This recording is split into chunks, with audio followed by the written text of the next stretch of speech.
C'est évidemment la question à $1 million. Je suis convaincu que cette vidéo va faire un carton. On parle de l'immobilier. Que va-t-il se passer maintenant qu'on va déconfiner sur les prix? Est-ce qu'ils vont baisser un peu, beaucoup, s'effondrer? On en parle avec Sébastien Delafont. Bonjour Sébastien. Bonjour David. Président de Meilleur Agent. Au-delà, on parlera des prix dans quelques instants, mais la question qui se pose, c'est comment le confinement, le déconfinement, comment la pandémie va impacter, j'ai envie de dire, le comportement, les attentes, les comportements des Français en matière d'immobilier. Est-ce que les Français vont, je dis n'importe quoi, se ruer sur des maisons avec jardin après avoir été confinés dans des petits appartements dans les grandes villes? Est-ce qu'ils vont reporter leurs projets immobiliers, achat ou vente? Toutes ces questions sur la psychologie en sortie de confinement, ces questions, il faut se les poser maintenant. Oui, il faut se les poser. Alors après, je crois bien malin est celui qui a les réponses. Mais me dites pas que je vous appelle pour rien. Non, vous m'appelez pas pour rien, mais je crois qu'il faut tous qu'on fasse preuve d'une certaine forme de prudence. Ouais. Oui, parce que quand bien même on sonde nos clients. Les gens viennent chez nous pour estimer les biens et ils nous informent de leurs projets. Ils nous disent et vous disent quoi alors? Ils vous disent on est attentiste, on reporte, ils disent quoi?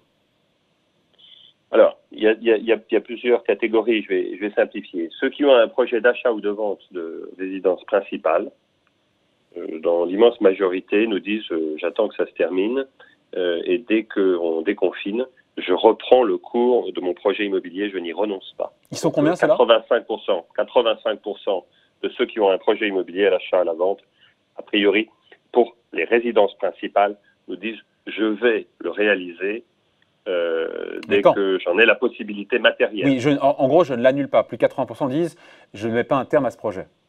Oui. Et ils ne sont pas tous comme ça, parce que ceux qui ont un projet immobilier, notamment les acheteurs qui veulent faire un investissement, donc on ne parle plus de résidence principale. Eux, ils lèvent le pied. Ils lèvent le pied, en tout cas ils sont 60% à nous dire, écoutez, a priori je vais le réaliser, mais ça veut dire qu'il en reste 40% qui sont probablement aujourd'hui sérieusement en train de le reconsidérer. Et là, mais la proportion de ceux qui disent, pardon je coupe, la proportion de ceux qui disent on va aller au bout, mais on le reporte, quelle est la part de ceux qui disent on va reporter de plusieurs mois? Je n'ai pas ce chiffre et en fait je pense qu'il va se passer plusieurs choses parce que en réalité là dès qu'on va déconfiner et que les gens vont pouvoir retrouver le chemin des agents immobiliers, des notaires, etc. parce qu'en fait très peu de transactions se sont terminées avec les moyens électroniques qui ont été mis à disposition des notaires, il va y avoir un effet de rattrapage pendant quelques semaines, probablement jusqu'à la fin du mois de juillet où là il y a beaucoup de transactions qui vont se faire parce qu'elles étaient stockées. Et elles se stocké sont mais enclenché, mais enclenché. Oui, et même quand la promesse de vente n'a pas été signée, il y a des gens qui étaient quand même tout proches de ça, et c'est les plus motivés. Et là, enfin, pour les acquéreurs, c'est comme l'occasion de dire, ok, je veux bien signer, mais je demande au vendeur qu'il fasse un petit effort, hein, évidemment. Alors ça, c'est la question la plus chère, à laquelle il va falloir effectivement chercher de répondre. Il y a un décalage qui s'est formé dans la tête des vendeurs et des acheteurs. Là aussi, David, vous le savez, les gens viennent estimer leurs biens sur notre site. Et quand on leur donne un prix, ils peuvent aussi nous donner un retour en disant je trouve que c'est pas assez cher, je trouve que c'est trop cher. Typiquement, un vendeur va nous dire moi je trouve que c'est 5% trop bas. J'aimerais que ce prix soit plus élevé. Et puis, les acheteurs typiquement nous disent je trouve que ce prix est trop élevé de 5%. Donc ça n'a jamais changé. C'est le principe de base entre l'acheteur et le vendeur, non? Oui, absolument. Mais sauf que cet écart qui est donc de plus 5, moins 5, ça veut dire de 10% entre les vendeurs d'une part et les acheteurs d'une part, qui est assez stable ces dernières années. Alors il varie en fonction des cycles. Là, brutalement, depuis l'entrée en confinement, il y a un décrochage du côté des acheteurs. Au lieu d'être 5% au-dessous, ils sont 10% au-dessous. Donc, en fait... de la réaction des vendeurs, enfin entre les acheteurs qui sont 10% en dessous et les vendeurs, il faut savoir si les vendeurs vont lâcher ou pas. C'est ça le sujet, non? Oui. En fait, le chiffre n'est pas exact. L'écart normal est de 10%. En ce moment, il est pratiquement de 20%. Oui, on va voir ce qui va se passer. En attendant, il y a clairement un décrochage et les acheteurs vont chercher à négocier. Est-ce qu'ils vont obtenir gain de cause? Ça va dépendre, ça va être des situations spécifiques. Si je me retrouve sur un bien hyper demandé parce qu'il a beaucoup de qualités, il y en a très peu dans son genre. Mon pouvoir de négociation comme acheteur va être faible, voire nul. Mais chaque fois que je vais me retrouver dans une situation où finalement il n'y a pas tant de concurrence que ça, le vendeur va être dans une situation aujourd'hui où il va devoir céder du terrain. Ouais, et SeLoger a sorti vous les connaissez, c'est le même groupe que vous, ils ont sorti un chiffre, je l'ai retrouvé là, 37% des futurs acquéreurs disent vouloir reporter leur projet immobilier. Seulement 2% annulent, mais voilà, il y a cette idée de report qui est dans la tête d'un peu moins de la moitié des futurs acquéreurs. Et je reviens à cette idée qu'aujourd'hui, il y a cette incertitude sur le comportement des ménages vis-à-vis de l'immobilier. Oui, et ça, David, il y a plusieurs moteurs qui nous permettent de comprendre comment fonctionne ce marché. Je vais rien vous apprendre, mais je pense que c'est bien de revenir un peu à la base. Il y a l'emploi, il y a le crédit et il y a la confiance. Ouais, bah, tout ça n'est pas bien orienté, pardon, hein, Sébastien. Ah ben oui, c'est bien le sujet. Et sur le plan, sur ces trois dimensions-là, les gens peuvent avoir un grand niveau d'incertitude, soit des certitudes pas forcément très bonnes, soit un certain niveau d'incertitude. Et ça, c'est pas bon du tout pour le marché de l'immobilier. Je vais pas dire le contraire. Ouais. Mais juste, est-ce qu'on voit à la veille du déconfinement, est-ce qu'on voit de nouveau une appétence, une marque d'intérêt des Français, je pense à votre site notamment, sur un projet immo, il y a plus de recherche. On voit de nouveau, je ne sais pas, je pose la question. Oui, oui, c'est très net parce que dans les 15 jours qui ont suivi le confinement, on a vu notre trafic a été divisé par 2. Les estimations ont baissé de 40%. On avait encore une bonne proportion de projets de vente. Les gens faisaient des estimations en disant qu'ils allaient vendre et on avait quasiment plus d'acheteurs. Là, ça, c'est normal parce que les gens viennent estimer chez nous après avoir fait une visite de bien. Bon, donc ça avait quasiment disparu. Et ce qu'on voit maintenant, on n'est plus qu'à 20% de trafic en moins. Donc, le trafic général du site a beaucoup remonté depuis 15 jours ou 3 semaines. Et le volume d'estimation est revenu quasiment à la normale. Ah. Alors, et les acheteurs, même s'ils ne font pas de visite, on voit que c'est une des catégories qui remonte le plus. Donc oui, les gens se préparent au déconfinement et sont en train de fourbir leurs armes. Parce que c'est vrai que quand on écoute les professionnels de l'immobilier, tout ce petit monde se veut rassurant. Et on les comprend, hein, je veux dire, c'est un jugement qui est un peu partisan et parfois, ce qui est normal, intéressé, mais ils nous disent, voilà, ouais, la demande immobilière, elle est intacte, la pierre va résister à la crise, mais voilà, c'est oublier qu'on va vivre la pire récession depuis peut-être un siècle, avec beaucoup de chômeurs en plus. On a eu les chiffres, encore une fois, il y a quelques jours. Voilà, avec des gens qui auront moins de revenus, des revenus sous pression, et taux de crédit qui remontent un petit peu. Oui, mais les taux, je pense que c'est pas vraiment le problème. C'est surtout je suis d'accord. La propension des banques à prêter et être plus sélective, et à être plus sélective, plus d'apport sera demandé. Oui, non, elles vont être beaucoup plus dures. Elles l'ont dit. J'étais à une conférence récemment avec le patron de la BPCE. Il s'en est pas caché. Il a dit on va être plus sélectif, on va être plus dur. Donc il y a des gens qui il y a encore 2 mois obtenaient des crédits qui aujourd'hui vont pas en obtenir du tout, indépendamment du taux. Et ça c'est certain. Et puis il y a la dimension de la confiance. Quand on achète un bien immobilier, on se projette dans l'avenir. Et surtout en matière de résidence principale, quand on bouge, c'est qu'on se sent relativement en confiance.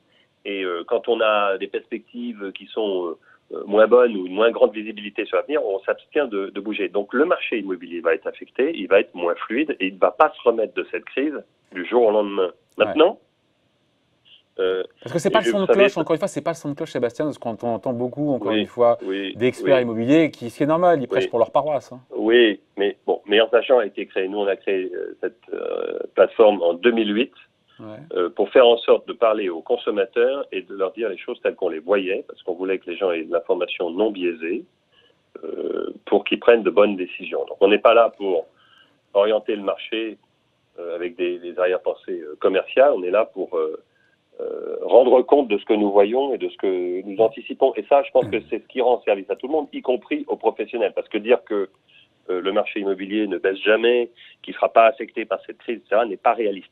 En revanche, nous ne sortons pas d'une situation de spéculation. Peu de gens ont connu ça aujourd'hui, mais la dernière fois qu'on a eu une vraie spéculation dans le marché immobilier français, c'était à la fin des années 80. Et quand ça s'est arrêté en 90-91, là, on a eu une chute des prix qui était de 20, 25, parfois 30%. Parfois et on 40, a mis 6. Oui, et on a mis 6 ou 7 ans à s'en remettre. C'est pas le cas du tout aujourd'hui. Le marché, effectivement, il est très fluide, les prix montent depuis 5 ans, mais on n'est pas du tout dans une logique de spéculation. Les gens achètent pour se loger, les gens achètent pour investir dans le long terme. Donc, le marché va souffrir de cet épisode économique absolument inédit, mais il ne va pas s'effondrer.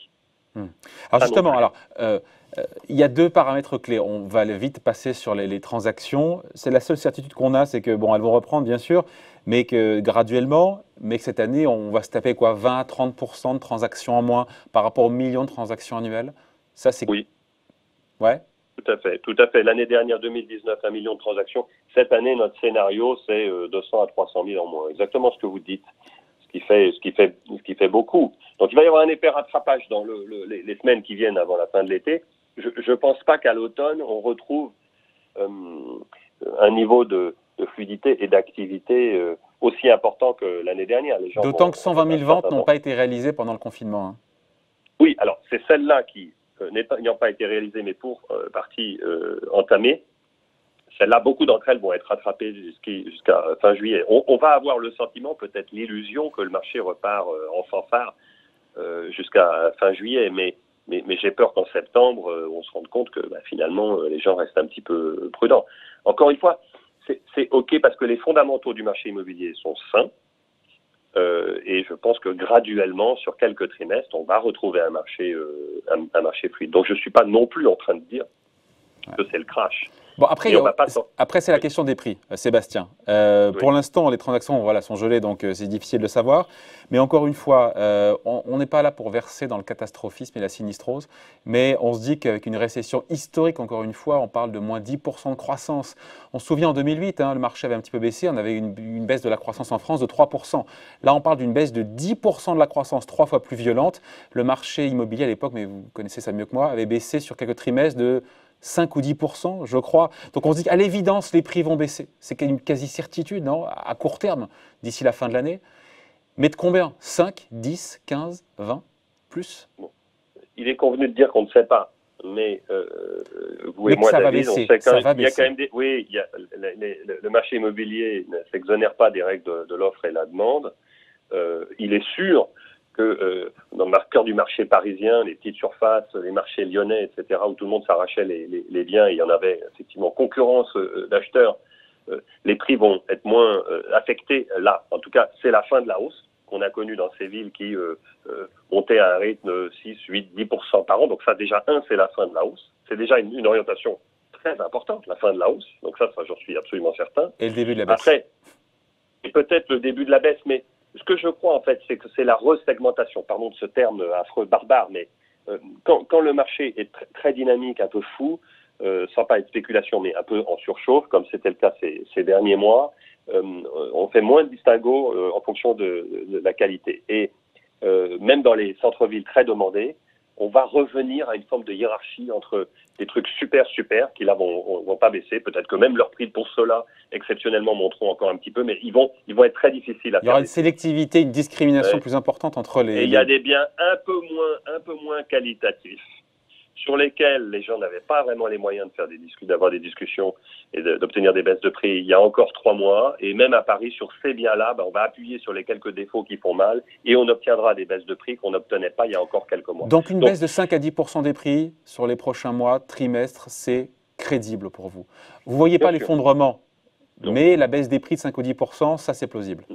Non, je ne vois pas l'effondrement. Et comme je ne vois pas non plus, parce que vous parliez aussi de changement d'orientation des Français, comme s'ils allaient massivement se tourner vers les campagnes, etc. Je pense qu'il y a un effet ras-le-bol du confinement pour tous les gens qui vivent en ville. Mais je ne crois pas à un mouvement de masse profondément structurant de départ des villes et d'arrivée des citadins dans les campagnes. Je ne le vois pas. Mais la baisse, encore une fois, et on finit là-dessus, c'est difficile, je sais bien, c'est de la prévision, mais encore une fois, une baisse de 5 à 10% des prix, c'est quelque chose qui pour vous est jouable, enfin crédible d'ici sur les prochains trimestres? Tout à fait. Ah ben voilà qui est dit. Hein. Ah, j'ai dû insister, dis donc. Hein. Mais quelque part, encore une fois, c'est ce qu'on aura vécu.